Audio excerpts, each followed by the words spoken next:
لا اله الا الله. طلائع الجيش تتعادل مع الزمالك 2-2. طب بس سيبك بقى من طلائع الجيش ان هي تعادلت مع الزمالك 2-2 وهم عاملين كل فريق الدوري عمال تديهم على دماغهم. لا خير يا جماعه، في ايه؟ احنا بقالنا يومين كده ما بنسمعش حاجه عن كهربا وامام عاشور. حاجه ليكم انتم، كهربا وامام عاشور او خصوصا امام عاشور. اللعيب ده مش هيرجع الزمالك تاني، عشان بس ما تجوعش دماغكم كل شويه ايه عمال تشتموا في اللعيب وعمال تطلعوا فيديوهات عليه. الولا مش هيرجع الزمالك تاني، ولا هو ولا كهربا. عشان بس الكلام كتير.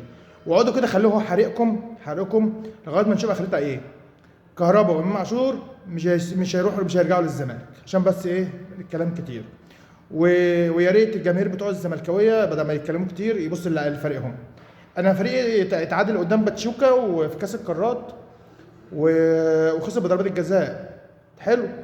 انت بتتقابل في الدوري مع طلائع الجيش وسيراميكا، مع احترام للفرقه دي كلها، وبرضك بيترعوا لك.